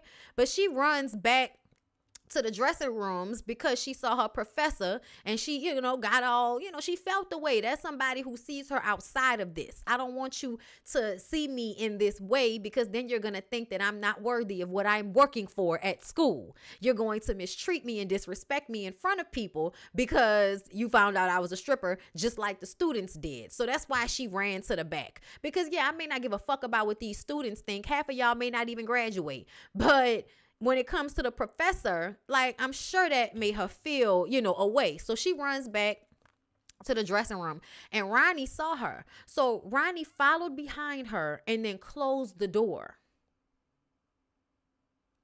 Then she starts grabbing at the girl's underwear. I was just like, talking about give it to me. Like, bitch, I get whatever I want in here, okay? If I want, I take it, okay? Like, girl, whatever you want, you take. I just don't understand. Like, so you were going to pull off her bottoms and do what? You were going to pull off her bottoms and do what? Like, I didn't understand. Like, why are you trying so hard to get this lady out of her underwear? You don't have a dick, Ronnie. You don't have a dick. Is it really going to do something? Like, that's a mental thing. You need to go to a therapist, bitch. You need to talk to somebody. Okay, you really need to talk to somebody because, like, at least men will physically climax from sticking their penis in and out of you, whether it is by force or not. But you as a woman, girl, what you rushing to get her out her underwear for? The girl don't want to fuck you. It's not gonna give the desired effect, is it? Like, oh my God, like, and then she grabbing on her clothes and. Child, upstairs, Clyde is being a simp. And to me, Clyde is a real example of a simp. Okay? Because to me, a simp is somebody that is swayed very easily. They don't have a mind of their own. They're a follower. And Clyde is a fucking follower. Clyde sees, Luke and the two little crew come in and he wants to go and speak. Reggie, who's always angry, says, man, you better not go in there and speak to that nigga. I make my money just like that fool make his. I agreed with Reggie. Reggie said, Clyde, don't go in there. Clyde still decides to go over and try to talk to them, but y'all know the big ass security guard from the Green Mile is there. R.I.P. Shout out to him. And he says repeatedly, hey man, I'm sorry. Luke don't want to be bothered. Luke don't want to be bothered. Luke don't want to meet nobody. Man, that fool could talk to me. I didn't bought that fool records because that's how y'all be feeling. Y'all feel like because you bought somebody record, that mean they owe you something. They don't. You bought the record so that you can get the record. Like, that's what you paid for the record for. That man don't owe you nothing. Okay, even though, like, obviously Luke is an asshole, but they're at a strip club. They're here to see women. They're not here to meet other niggas. That's weird. Why are you trying to encroach on this time in the VIP? You can't get in the VIP, Clyde. Okay, so Clyde talking shit, being goofy, talking about I should kick your little ass, nigga. He turns around, security guard on some bitch shit, punches him in the back of the head. Reggie, who had been watching the whole time, he saw his boo get hit in the head, and he ran up with a chair and then ran through like he was gonna beat all 10 of them niggas' ass. I know he thought that was gonna work out, but it did not. They picked Reggie up and threw him through the glass. Reggie, being the type of nigga that y'all ain't about to do me like that, pulls out his gun and starts shooting wildly all over the place. He could have killed somebody until XL came up and knocked his ass out. The one time we were so glad that Craig got knocked out by Debo. The one time we absolutely wanted for Debo to beat Craig's ass. And he did. He knocked his ass out, got the gun out of his hand, told him to call the police, okay? And then you got Diamond and them. Diamond was downstairs. So when the gunfire broke out, everybody, all of the strippers run back downstairs and interrupt what was going on between Ronnie and Diamond. And Trix had this smile on her face like, oh, you was about to get her. And I was like, you know what, bitch? That long ass smile that you had on your face, that's exactly why she punched the piss out of you when she was leaving the club. That punch, when she punched Trix at the end of the movie, that shit felt so good. Because, bitch, why do you look like that? Why are you that happy that this woman was all up on me right now? Girl, she should have hit Trix twice. That should have been a bop, bop. You know what I'm saying? I'm trying not to hit my mic, but y'all know what I mean. She should have hit that bitch more than once. Oh my God, that look, that smile she had on her face when she saw what was going on in there. Oh, that shit made me so mad. Oh my God. Anyway, so Diamond and Blue laughed the shooting off. Reporting outside the Players Club where these fools have once again shot up another party, okay? And Blue takes this time to ask her for her number, and she says, well, I can't give you my number because me and my man might get back together, but I'll take yours, okay? So she get home, and Myron is following her up the stairs. She said, Myron, what are you doing here? He said, I always make sure you get home safe. This is your apartment, huh? And he was trying to come in. She was like, Myron, get the fuck away from me before I call the police on you. And she runs inside. She was like, Ebony, help, because he's trying to push the door open. I spent a lot of money on you. And she's a stripper. What you expecting to happen? You paid for the table dance. That's what the table dance is. What you think you patroning her means that she's supposed to take you home and fuck you? Is that what happens when you go to the store? When you go to the store and you patron the same grocery store over and over again, does that mean one day you should be able to pull up on the owner of the grocery store, the girl behind the counter who you see every week and try to fuck her? Is that what that means? Oh. So she runs inside and sees, girl, why is Ebony and Lance in her bed? I said, bitch, where does Ebony sleep? Does Ebony sleep in a room with the little boy or something? Was there not another room in there? Because I'm like, why are y'all in Diamond's bed with this? Y'all could have at least fucked on the sofa. Not y'all being in this lady bed with this. She goes straight for her cousin, right? Lance tries to hold her back. That gives Ebony a chance to run into the bathroom. Y'all know she pissed off, right? I came over here to make up with you. And she said she had a crook in her neck and I was going to help her work it out. He didn't want to leave. She kept saying, get out. He didn't want to get out. So she went and got the gun her daddy gave her, a revolver, okay? And started busting. That nigga ran out. And I was like, so you mean to tell me when she came home last time, rubbing her neck because physically dancing is tiring on the body, you wanted to talk about her quitting her fucking job and arguing and all of that. But now, since you done came back over to make up with her, somehow you end up massaging Ebony and fucking her in my bed? I wish she would have shot him. But he runs out and she goes to knock on the door. Open up the door, bitch. Okay? Open up the door, bitch. Ebony in the bathroom, scared, crying and shit. I knew you was a hoe. I knew you was a hoe before. I should have never let you stay with me. I should have never brought Lance around you. But that's all right. That's my fault. But I thought you was my family. I thought you loved me. But I guess not. I'll be at my mom's until I find a new place to stay. So she gonna close the door. Ebony dumbass walk out. Punch the fuck out of her. Bitch, you thought I was gonna let you get away with that? Get your shit and get the fuck out my house. Y'all, some of the best acting Lisa Ray has ever done. Okay? Some of the best acting Lisa Ray has ever done. Okay?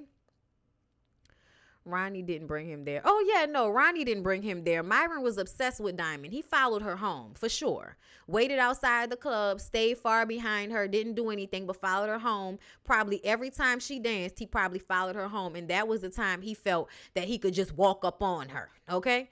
So Diamond's professor finds her at the school and says that he noticed that she hasn't been in class. And she was like, I've been going through a lot, so I just needed a break. And he was like, well, I talked to some of your other professors and you've been in their classes. So obviously you feel some type of way about me seeing you at your job, but you ain't got to. Okay, you ain't got to feel no type of way. I understand. And he understands because he knows how expensive HBCUs are. Child, who gonna pay for it? Okay, ain't nobody had no student loan out the back in the day. You had to pay for this. All right. But he gives her the number to someone who works at BET. So this is her first opportunity in journalism. And that was her opportunity to get a job away from the strip club. So now, because he saw her there, he like, oh, she need a way out of that. I can help her. It take for that type of person. That man did not judge her. He simply gave her a way out. So the men like Lance that think somebody's supposed to give a fuck about you and your weird ass homeboys that want to watch me strip but then want to judge me for it. The next time you want a woman to quit a job when she's trying to pay for herself to go through school, give her a better option. Don't just come to her with your wants and your demands. Give her a better option. You didn't give her a better option, Lance.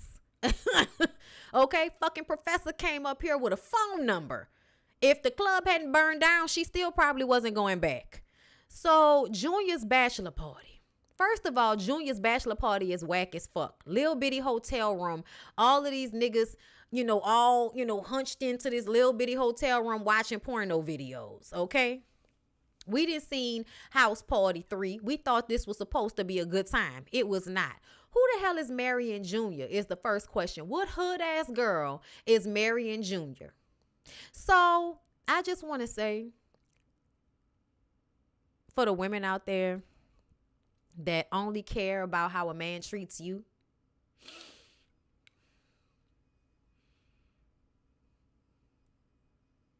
that's how you end up with a junior. Because you only see the version that he shows you. Because you only care about how he treats you. Right? And then you find out he out here, raping all the strippers. Reggie and Clyde come to the bachelor party. Where the hoes at? What? Ronnie is on the phone trying to get Ebony to come, but Ebony didn't want to come. Girl, some other girl's going to line her ass off, okay? Hurry up and get down here. Get in a taxi and come down here. They're going to have some other girls dancing. Ronnie also asked her brother, run me my money. Run me my money. And then lied to Ebony and said that she wasn't getting paid for it. But she was. Diamond is getting ready to go on a date with Blue. And she has him come pick her up at her parents' house just to make sure that shit is safe after what happened with Myron. And her dad comes out there with the gun and starts doing the shooting lessons, talking about y'all ain't going to the mosey wosey.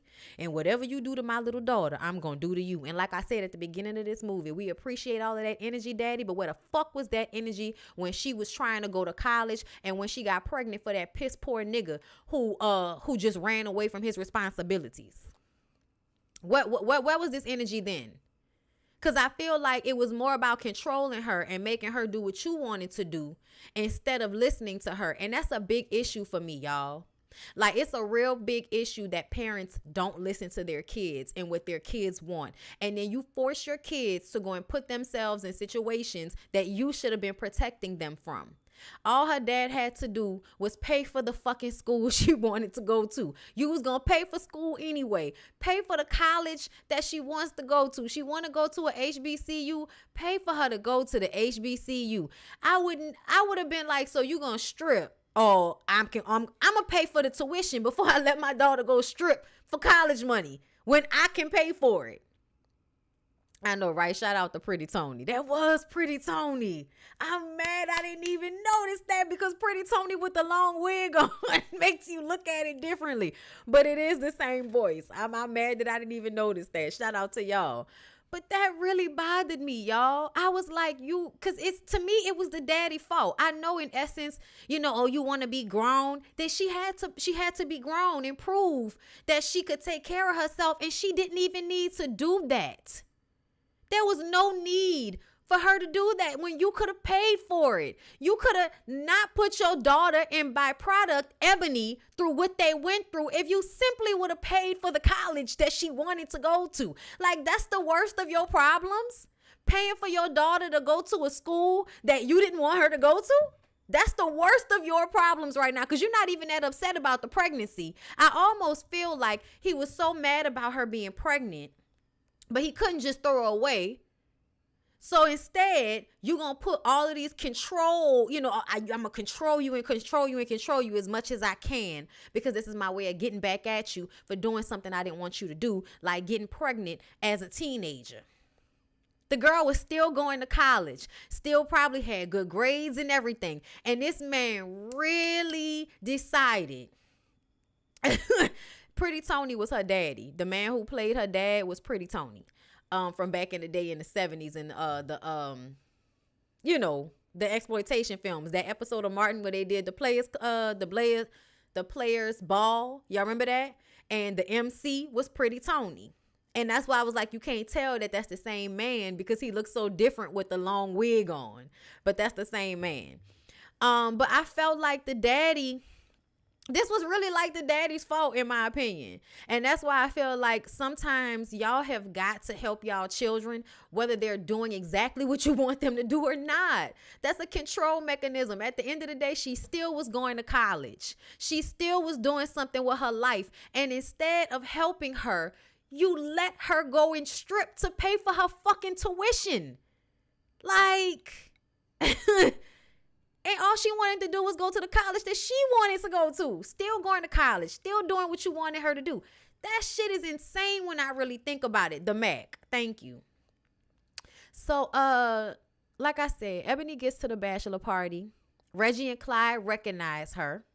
The men are like wolves as soon as she walks in there, trying to grab her and touch her from every point. Like, honestly, when that happened, I would have been like, you know what? I'ma leave. I'm gonna go. And I would have tried to get the fuck out of there, okay? Like, because as soon as she walked into the room, she felt the energy. Ebony is looking for there to be some other girls there with her.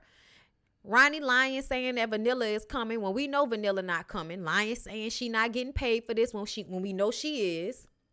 Ebony said she didn't feel good about it, and Ronnie said she need to grow the fuck up. This is another time where you gonna make this girl feel stupid because her instincts are telling her right. Her instincts are telling her this isn't good. You need to move. You need to get out of this situation. And she says that out loud to this woman. And then this woman turns around and tells her that she needs to grow up. Girl, that is growth. The growth is her instincts telling her that this is not a good situation. She tells Ronnie to come back in 10 minutes and give her another drink. And then she calls Diamond and begs Diamond to come and get her. But Diamond is still mad, okay? Diamond is still mad, but at the end of the day, something was like, just go see about her. Still my little cousin. She called like she was scared in a way that I don't want her to be scared. Like, I may want to beat her ass, but I don't want her to get raped and I don't want her to die. So I'm going to go get her. Back at the party, Clyde gets Ronnie to go outside for some weed. And Reggie tells Junior that Ebony will let him fuck. She was about to let them run a train on her a couple of weeks ago. And hands Junior a condom, essentially sending Junior in to rape Ebony. Reggie did the shit. Reggie and Clyde planned for Ebony to get raped that night. Okay? So Junior goes inside, locks the door, puts a chain lock on the door, turns out the lights, and proceeds to rape Ebony. And you could hear her screaming. And as long as I have grown up, y'all, as long as I can remember, this part of the movie has always been one of the hardest things to ever sit through. I don't care how many times you watch it. is still like the most visceral screams I have ever heard. When she was like, Junior, let me go. And it was like deep. But when them screams went, like when her screams got high and all of the niggas was standing next to the door and all of them just started to walk out. And I was like, so you mean to tell me all you bitch ass niggas are uncomfortable with what's going on, but y'all not gonna help her? None of them tried to help her. But when all of them started walking out, Ronnie comes back in with Clyde, and Reggie says, oh yeah, we got to go do that thing. And she was like, wait, what's going on? Why y'all leaving? And Reggie says, tell Ebony we do know. No means no. She go knocking on the door. Ebony, Junior. Junior comes out the door, sweating, blood all over him, talking about thanks for the party, sis. She sleep. She said, move out the way. Pushes him out the way, goes inside, sees Ebony laid out on the bed, bleeding, screams, what's wrong with you? Why you do that to her? Can you explain to me what you think happens when you force yourself on to somebody? I believe that Ronnie and Junior were assaulted as kids. I believe both of them were raised in a household where somebody took from them often, both of them, because that's why Junior is now a rapist, and why Ronnie, in order to make herself feel safe, has to project as if she is a predatory man. That's why she handles shit the way she handles it. But as a woman, it's seeing that girl laid out like that was still like, why you do that to her? Y'all, everybody in this movie during this time was acting their asses off. I just want to say that, okay? But still, she ain't shit. So she just grabs her stuff and tells him to grab his shit and says, let's go. You done fucked up. And the thing that made me mad was he was trying to grab sex tapes and shit that she like, leave that shit and let's go. But didn't call the hospital or nothing and just left Ebony there. Y'all, hold on right quick.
Okay, I'm back, y'all. I'm sorry. Did y'all like the video? Are y'all liking the video? It's almost 800 of y'all in here. Only 424 likes.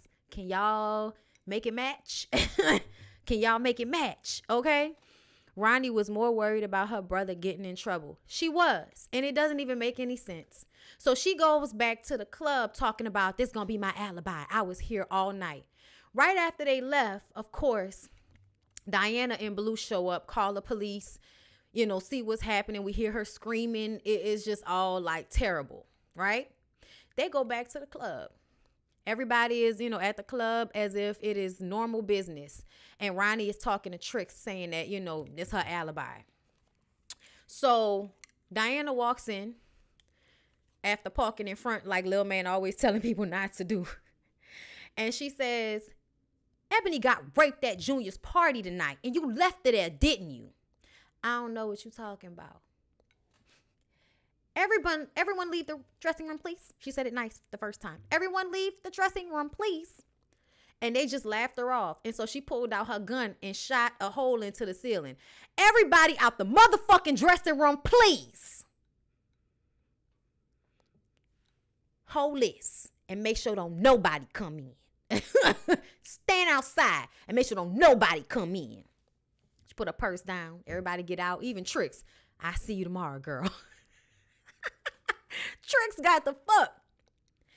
I'm about to beat your motherfucking ass, bitch. And Ronnie say, nah, after I beat your ass, I might do to you what Junior did to Ebony. Diamond's all girl's best friend. Now, why would you say some shit like that? When you saw that girl, that shit scared you. And here you are flipping it and saying that's what you would do to her. Child, Diamond beat her ass. I don't even know why it took her so long to do it. She beat her ass so bad. And then when they walked out and she knocked the shit out of Tricks and said, fuck you, Dollar. I hope you don't ever make another penny in this raggedy motherfucker. I quit. Exhale, wait. Okay? Listen. It was one of the best fight scenes ever in a movie. She kicked that bitch. Ain't no balls there, bitch. Could have fooled me. Okay, did you at least pinch the bitch? Okay, look, Ronnie got her ass beat. And then here come, what is it? Peters and Freeman coming in, and they arrested him for the rape because she called the police. Junior's already in the back of the police car, girl. Okay. St. Louis has been waiting this whole time. So St. Louis sees all of this shit going on as the police are taking Tricks and Ronnie and all of them away. And St. Louis said, it's time for me to get out this car. Okay, it's time for me to get out this car. Okay? So St. Louis gets in his wheelchair. Y'all, shout out to St. Louis because he used to be on Malcolm X back in the day. I never forget that. Dead. Okay? But anyway, St. Louis gets in his wheelchair and Brooklyn, wheels him in. If anybody don't want to get murdered, get the fuck out. And he shoots up the whole club. Okay, hopefully Tina got out. We hope Tina got out, girl. We don't know if Tina got out. We just know she was drunk. And Dollar was talking to her before St. Louis came in and started shooting. After they shot the club up, I feel like Dollar Bill was running out and they caught him.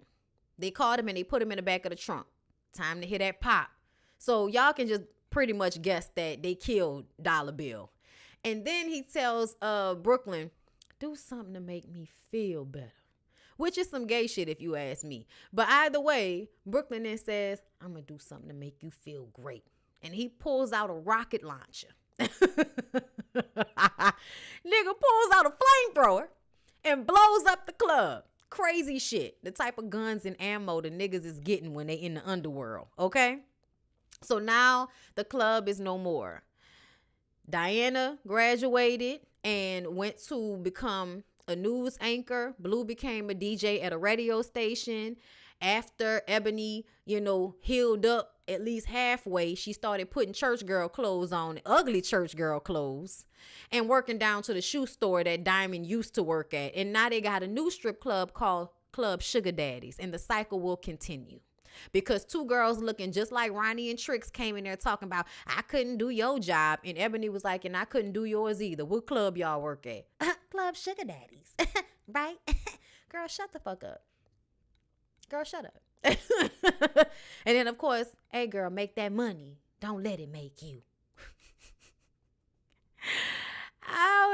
I think Tina worked for St. Louis. I hope so. He tried to use her as a shield. I saw that. He did try to use her as a shield. I always wondered, did Tina make it out? I hope she did. They really blew up the club for real. The real owner was pissed. That is hilarious.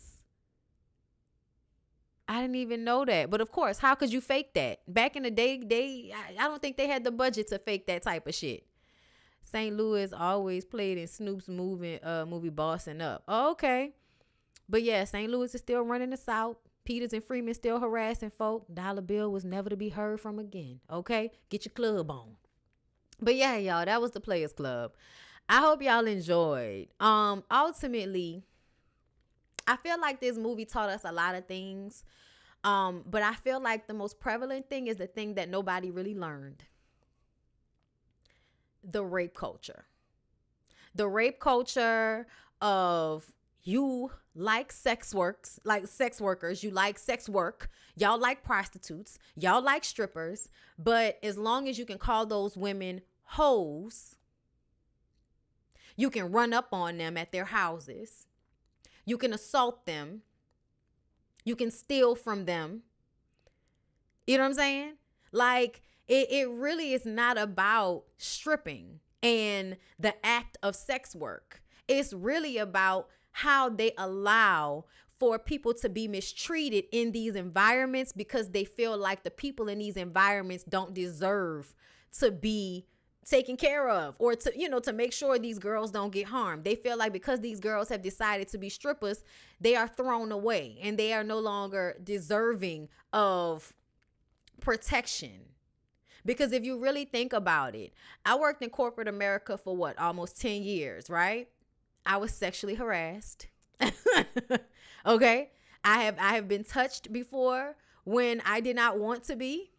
And I always had to set boundaries regardless of where I worked, because men would still take those types of allowances with women no matter where they work. We have to talk to y'all about sexual harassment in workplace because it happens so often. So the fact that people feel like if you work in a strip club, that means it's okay for you to be accosted or harmed in some way because of where you work, as if those things aren't prevalent across the board. Wherever men and women work together, women can be, or men can be, sexually assaulted, harassed, whatever. How many times have y'all heard about these things happening from workplace, situations? A guy who worked with a woman assaulted her, or, those types of things. You hear about those things all the time. So for me, I feel like they try to make it seem like, oh, just don't be a stripper. And it's like, well, no, how about y'all just don't be rapists? How about y'all just don't be men who feel like it's okay to sexually assault and exploit women?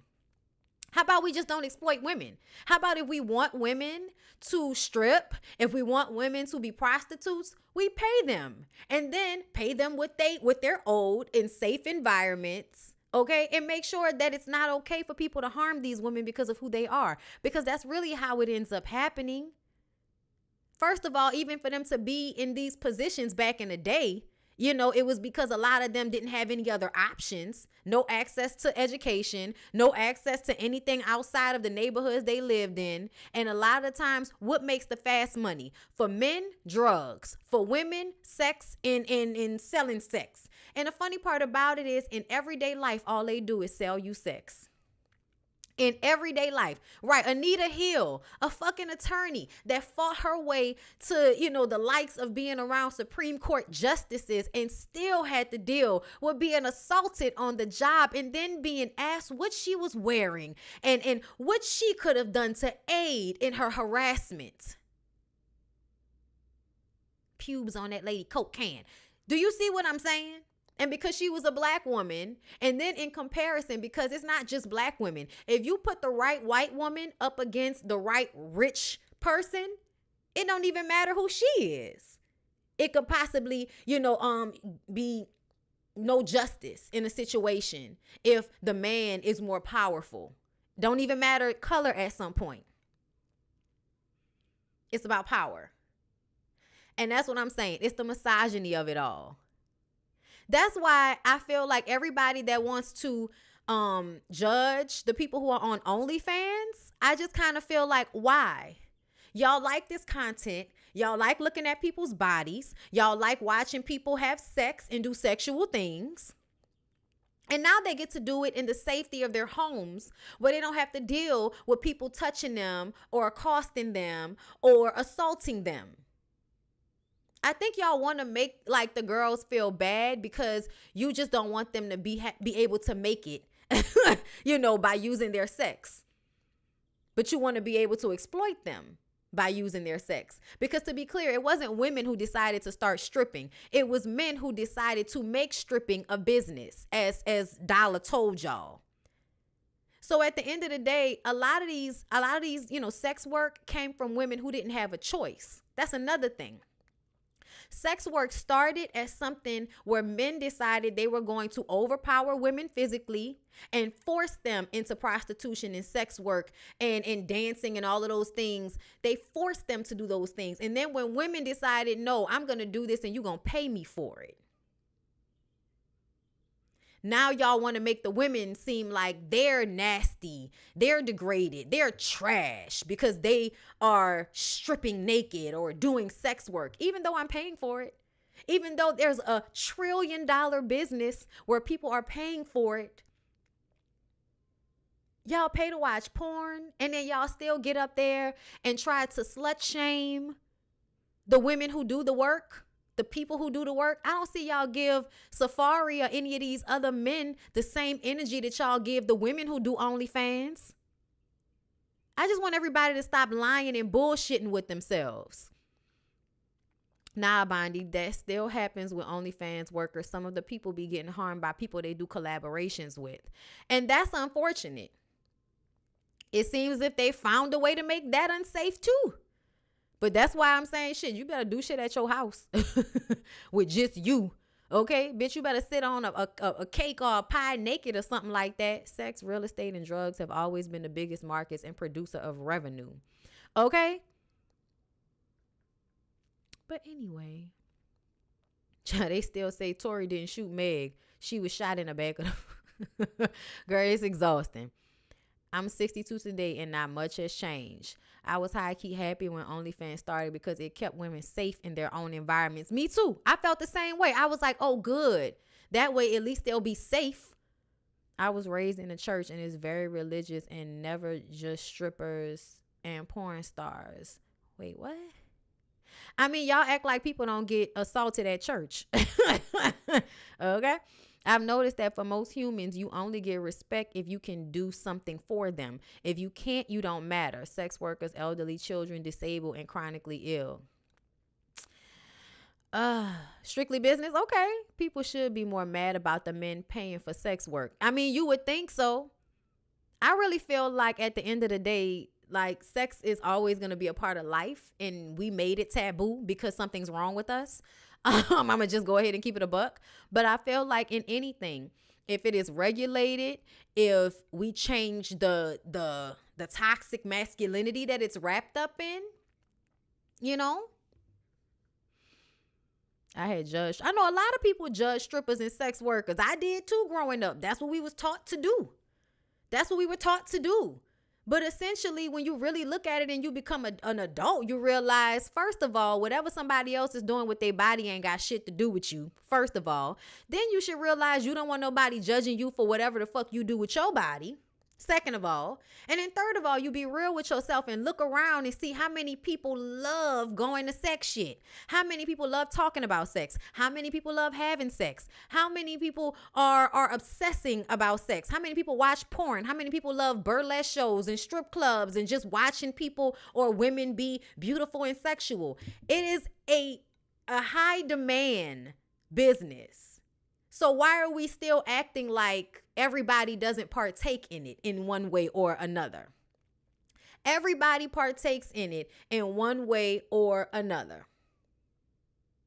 So there's no reason for you to judge people and feel like they're beneath you or they deserve to be harmed or they don't deserve protection because they work in sex work, even though you patron it. It's crazy.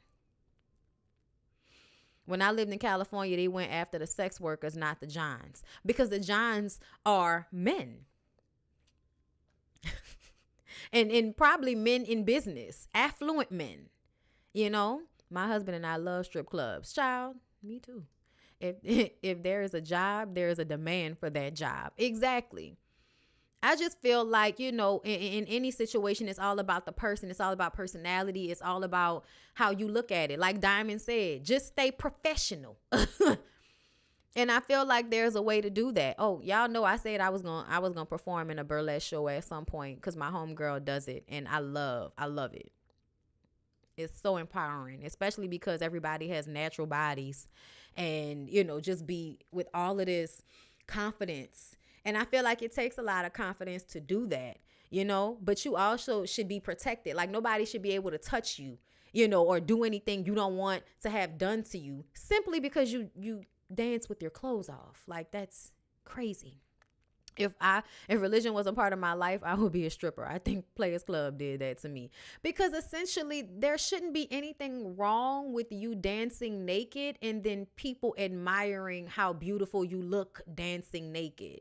Like there really shouldn't be anything wrong with that, in my opinion. Like the fuck. Maybe it's just me. I don't know. That's fine. I'll be one of the only ones, but the rest of y'all are lying to y'all. Okay, I'm a partake in this nasty shit, but don't tell nobody because you know the Lord.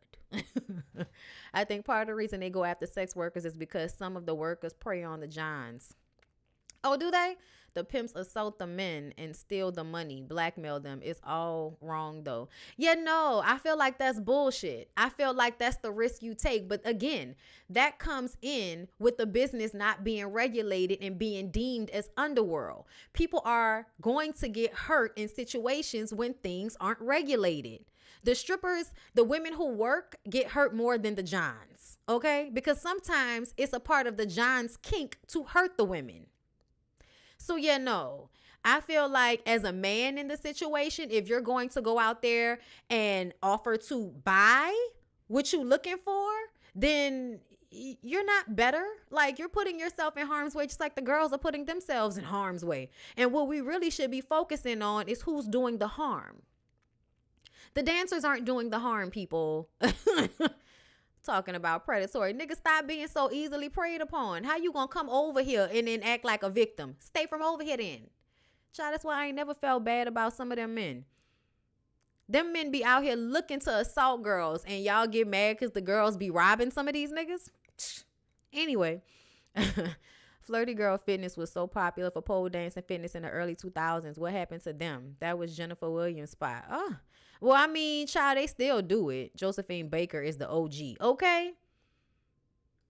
And that's because she went somewhere and did it where it wasn't so taboo. In France, being naked and dancing is not, deemed, so disrespectful and, anti. Like, it's just not that deep. Pole dancing is a good workout out here. It very much is. Pole dancing is really, really hard. That's why I feel like, why is that any different when, you go to see acrobats? Why is it any different? Because you get turned on by it? Like you get turned on by people walking around in regular life if they're attractive enough. So what? That's how we have kinks today. Everyone has their kinks, like everyone has a price. Look at Germany and Amsterdam and how they regulate sex work. And that's what I'm saying. I feel like when things are regulated, you can protect the consumer and you can protect the people that work in sex work. And that's my point. Stop acting like it's something that y'all are so against when y'all really are not against it. And most of the people that vote against protecting it and regulating it, those are the people that partake in it the most. That's why they don't want it to be regulated, because they don't want anybody to find out that they partake in it. Sis, I'm flying to come see you do a burlesque show. All right, that's good to know, because I'm going to let y'all know. Not yet. I'm not ready yet. I need some space between, the last show or the last performance and the next one. But I definitely want to do it. France was way ahead. Yes, it's normalized in France. In a lot of other countries, sex isn't that taboo. But that's because those countries weren't created by puritanical psychos. This country was created by puritanical psychos. So, y'all are always going to be in a mindset of what is clean and closest to what the Bible has told y'all and all of this shit. And I'm just kind of like, all right, girl, keep living in the world. keep being delusional about it. That's fine. Slimy politicians. Thank you. Nevada legalized and protected the sex workers. I appreciate it. And people go to Vegas, all the time now for that. Makes no sense. You can just go to another state and do what you want to do, but you can't do it at yours. Like, it's insane. America can't catch up to European countries because of, number one, slavery as a tradition here. Number two, we don't hear about the refugees and immigrants trafficked in Europe. Europe is very, very dangerous. Oh, trust me, y'all got to watch some of them shows up out of Europe, and that's when you realize how crazy motherfuckers are in Europe. You ever watch Luther? When you watch Luther or any thrillers that are like BBC shows, they always on some extra shit. Like, I feel like Americans be too lazy to do some of the fucked up shit that European people like to do to other people. I don't know. Have y'all ever seen some of these BBC shows? It be way too much. They don't want to be taxed on it like marijuana. It's a shame. Yes, Europe came up with slavery, but they also realized that it shouldn't be done on its soil. Keep that over there. I think it would be useful for America to decriminalize sex work, if only to keep the pros safe and lessen the chances of STIs being spread. The one being harmed the most is usually the pro. That's how I feel. That's how I feel, girl. The legacy of Puritans. Oh, it's so stupid. There's no such thing as being pure. Oh, there's no such thing as being pure, y'all. That's so stupid. Rich people will never legalize anything until they can make the lion's share of profits. Well, that's a good point as well. Well, anyway, y'all, I'm done. I love y'all so much. I hope y'all enjoyed the show. I hope y'all enjoyed the conversation. Make sure y'all like the video, and I will see y'all in the next one. All right?